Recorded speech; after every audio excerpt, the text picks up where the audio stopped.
Hello everyone, स्वागत है आप सभी लोगों का आपके अपने यूट्यूब चैनल टेक प्रो में।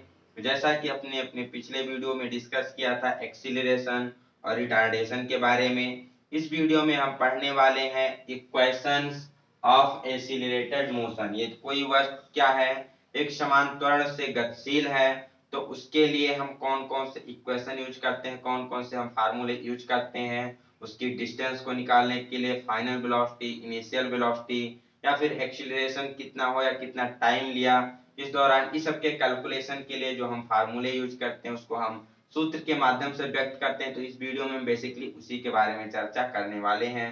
तो चलिए वीडियो को स्टार्ट करते हैं।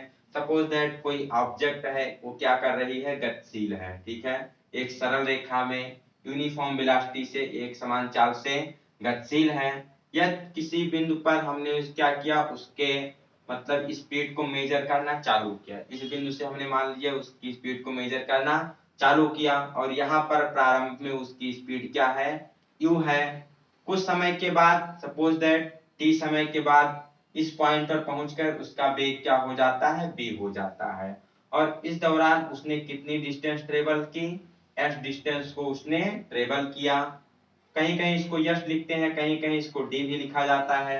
उसने कितना डिस्टेंस ट्रेवल किया, यश डिस्टेंस ट्रेवल किया। और इस दौरान जो वस्तु का त्वरण था वो क्या था, ए था। तो हमें पता है कि एक समान चाल की जब हम बात करते हैं यूनिफॉर्म मोशन की, तो यूनिफॉर्म मोशन के लिए जब हमें डिस्प्लेसमेंट निकालना होता है, तो डिस्प्लेसमेंट यस इक्वल टू होता है वेलोसिटी इनटू टाइम, s बराबर b इनटू टी, ये हमें पता है। ठीक, कोई वस्तु क्या है, एक समान त्वरण से धीरे धीरे गतिशील है। यहाँ पर जो पहले सिंबल्स लिखे गए इसका मतलब हम लिख लेते हैं। यहाँ पर u का मतलब क्या है, u है इनिशियल वेलोसिटी। इनिशियल का मतलब जो प्रारंभिक उसका वेग है, प्रारंभ में वो कितने चाल से उसने प्रारंभ किया अपनी यात्रा को। v क्या है, फाइनल वेलोसिटी है, अंतिम वेग उसका कितना है यात्रा के दौरान, v हो गई फाइनल वेलोसिटी। a क्या है, यह है एक्सीलरेशन की उसका त्वरण कितना है, a हो गया एक्सीलरेशन। t क्या है, लिया गया टाइम है कि उसने उस यात्रा के दौरान कितना टाइम लिया। और यस हमारा क्या है, डिस्टेंस है, यात्रा के दौरान उस ऑब्जेक्ट ने कितनी डिस्टेंस को कवर किया। ठीक, तो जैसा कि बात की जाए सबसे पहले इक्वेशन की, तो हमें पता है कि त्वरण बराबर, हमने पिछले वीडियो में पढ़ा था, वेग परिवर्तन बटा समय अंतराल। वेग में परिवर्तन का मतलब b माइनस यू बटा टी, कि अंतिम में उसका वेग कितना हो जाता है, v हो जाता है। प्रारंभ में उसका वेग कितना था, u था, और इसमें कितना समय लगा u से v होने में, तो t समय लगा।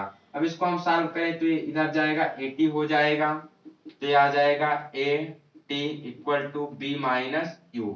ठीक, इसको अब हम पक्षांतर करेंगे तो यहाँ से निकल के आता है b बराबर u प्लस at। क्या निकल के आता है, b बराबर u प्लस ए टी। यही होता है गति का प्रथम समीकरण, first equation of motion.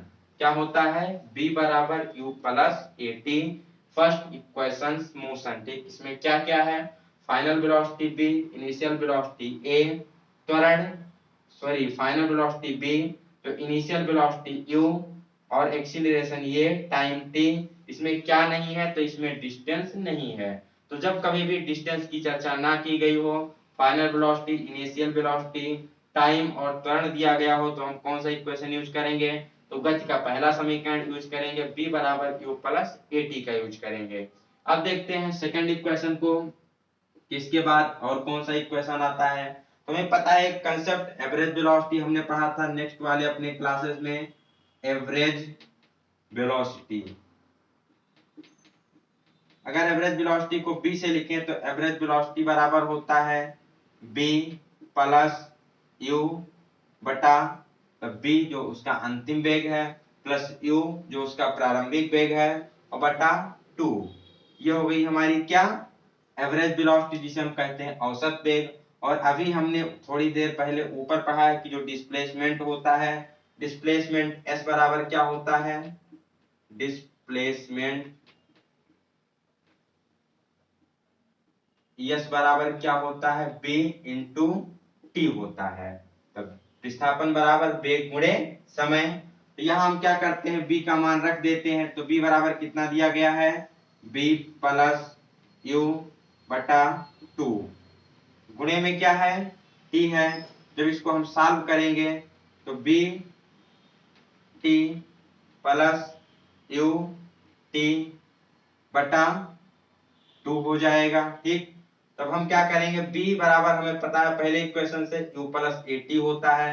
b का मान u प्लस ए टी रखेंगे और इनटू में क्या है, t है, प्लस u t बटा 2। t से मल्टीप्लाई करेंगे तो u t plus A T square plus u t बटा 2। ut और ut मिलकर कितना हो गया, 2ut हो गया। हमने डिनोमिनेटर को क्या किया, डिस्ट्रीब्यूट कर दिया, हर को बांट दिया। तो यहाँ पे बटा 2, 2 से 2 कैंसिल हो गया और प्लस ए टी स्क्वायर बटा 2।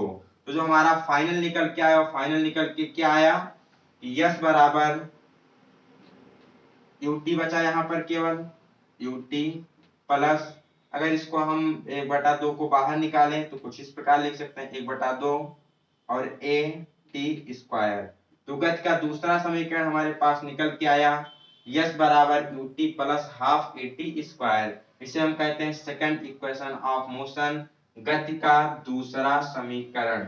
यहाँ पर हमारे पास क्या क्या दिया गया है, तो दूरी दी गई है, इनिशियल वेलोसिटी दी गई है, उसके बाद टाइम दिया गया और उसका एक्सीलरेशन दिया गया है।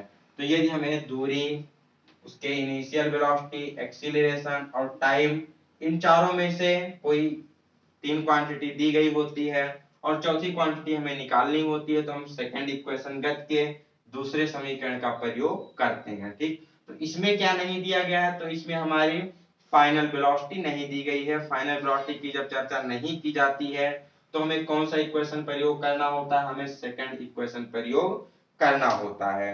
नेक्स्ट देखते हैं हम थर्ड इक्वेशन के बारे में कि तीसरा इक्वेशन क्या कहता है, गति का तीसरा समीकरण क्या है। तो हम इसको इरेज करेंगे यहां से। तो समीकरण पहले से हमें क्या पता है, समीकरण फर्स्ट के द्वारा हमें पता है b बराबर u प्लस ए टी, ये क्या है, गति का पहला समीकरण है। और दूसरा हमारे पास क्या निकल के आता है, यस बराबर U T plus half A T square, इसे गति का दूसरा समीकरण कहते हैं। अब हम ड्राइव करने वाले हैं गति के तीसरे समीकरण को कि तीसरा इक्वेशन कौन सा होता है। ठीक, तो अभी हमने थोड़ी देर पहले निकाला था कि s बराबर क्या होता है, b प्लस यू बटा 2, b प्लस यू बटा 2 इंटू टी। हमने यहां से भी निकाला था थोड़ी देर पहले, इसे हम मान लेते हैं समीकरण नंबर 1 मान लेते हैं। और समीकरण नंबर 2 हमें पता है कि एक्सीलरेशन बराबर क्या होता है, तो एक्सीलरेशन बराबर होता है b माइनस यू बटा टी, तो final velocity minus initial velocity बटा टाइम, इसे हम मान लेते हैं समीकरण नंबर 2। यहाँ भी हमने देखा था, जब हमने दूरी निकाली तो यस बराबर b प्लस यू बटा 2 इंटू टी आया था, इसको हमने मान लिया इक्वेशन नंबर फर्स्ट, इसको मान लिया इक्वेशन नंबर सेकंड। अब क्या करना है, इक्वेशन नंबर फर्स्ट को इक्वेशन नंबर सेकंड से मल्टीप्लाई करना है। क्या करेंगे, मल्टीप्लाई। जब हम मल्टीप्लाई करेंगे तो हमारे सामने कुछ इस प्रकार के इक्वेशंस आएंगे।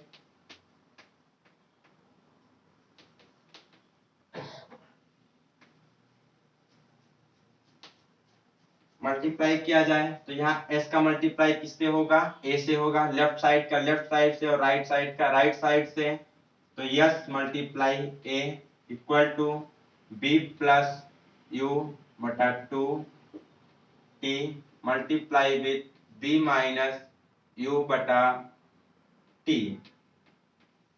तो यहाँ से t से t कैंसिल हो गया, इधर क्या आ गया, s a, b plus you b minus you, formula हम अलजेब्रा का प्रयोग करेंगे, एक ब्रैकेट में a प्लस b और दूसरे ब्रैकेट में a माइनस b है, तो इसको क्या लिख सकते हैं, a square minus b square, इसको लिखा जा सकता है। तो एक ब्रैकेट में b प्लस यू, दूसरे में b माइनस यू, तो इसे हम क्या लिख सकते हैं, b square minus you square, और फिर नीचे हमारा क्या बचा, नीचे बच गया 2। इसको हम पक्षांतर कर देंगे, क्रॉस मल्टीप्लाई, तो 2 इधर आ जाएगा, 2as हो जाएगा बराबर b square minus u square. अगर हम दोनों साइड को आपस में चेंज करेंगे, ठीक है, तो ये b स्क्वायर बराबर हो जाएगा, इसको इधर लाएंगे तो u स्क्वायर प्लस 2as, ये हो गया हमारा गति का तीसरा समीकरण, थर्ड इक्वेशन ऑफ मोशन। तो ये क्या कहता है, जब हमें फाइनल वेलोसिटी पता हो, इनिशियल वेलोसिटी पता हो और उसके साथ साथ त्वरण और डिस्टेंस के बारे में चर्चा की गई हो, तो हमें प्रयोग करना है गति का तीसरा समीकरण। यहाँ पर क्या नहीं दिया गया है, तो यहाँ पर टाइम नहीं दिया गया है, तो जब भी टाइम का जिक्र नहीं होता है तो हम कौन सा इक्वेशन प्रयोग करते हैं, इक्वेशन नंबर थर्ड प्रयोग करते हैं, आपको ध्यान रखना है। एक बार फिर से हम रियलाइज कर लेते हैं कि गति के तीनों समीकरण हमने कौन कौन से पढ़े। तो हमने पहला समीकरण पढ़ा था कौन सा, b बराबर u plus A T, b final velocity, u initial, a acceleration, t time. यहाँ हमें क्या नहीं दिया जाता है, हमें डिस्टेंस नहीं दिया जाता है। तो जब हमें क्वेश्चन में डिस्टेंस की बात ना की गई हो तो हम गति के पहले समीकरण का प्रयोग करेंगे। दूसरा समीकरण हमने निकाला, अभी ड्राइव किया, s बराबर ut plus half A T square. इसमें क्या नहीं दिया गया है, तो इसमें फाइनल वेलोसिटी b के बारे में कहीं चर्चा नहीं की गई है। तो जब कभी क्वेश्चन में फाइनल वेलोसिटी b ना दी गई हो तो हमें इक्वेशन प्रयोग करना है, s बराबर ut plus half A T square. इसके बाद तीसरा इक्वेशन हमने अभी पढ़ा कि b स्क्वायर बराबर u स्क्वायर प्लस 2as। तो इस इक्वेशन में हमें क्या नहीं दिया गया है, तो इस इक्वेशन में हमें कहीं टी नहीं दिया गया है, टाइम के बारे में डिस्कस नहीं किया गया है। तो ऐसे क्वेश्चन जिसमें टाइम का जिक्र ना हो तो वहां पर हम कौन सा प्रयोग करेंगे, तो वहां पर गति के तीसरे समीकरण का प्रयोग किया जाता है। तो एग्जाम में ऐसे भी क्वेश्चंस आते हैं, इसका हम प्रयोग करेंगे अपने आने वाले वीडियोस में। न्यूमेरिकल को सॉल्व करते समय हम इन इक्वेशन के द्वारा न्यूमेरिकल को काफी इजी वे में सॉल्व कर सकते हैं। तो इस वीडियो में हमने जाना कि गति के कौन कौन से समीकरण होते हैं, उसमें क्या क्या चीजें दी गई होती हैं और किस इक्वेशन का प्रयोग हमें किस कंडीशन में करना चाहिए। यदि इससे रिलेटेड कोई डाउट होता है तो आप टेलीग्राम ग्रुप चैनल पर मैसेज करके पूछ सकते हैं, और टेलीग्राम चैनल पे आपको हर क्लासेस की पीडीएफ दे दी जाती है after end of the chapter. तो इसलिए आप टेलीग्राम चैनल को ज्वाइन करिए, पीडीएफ को ज्यादा से ज्यादा प्राप्त करके लाभ उठाइए। तो मिलते हैं अपने नेक्स्ट वीडियो में एक नई जानकारी के साथ और विशेष सूचना। अगर आप चैनल पे नए हैं तो चैनल को लाइक, शेयर और सब्सक्राइब करें, जिससे ज्यादा से ज्यादा लोग को बेनिफिट मिल सके। तो अगले वीडियो तक के लिए have a good day, best of luck, bye bye सभी को।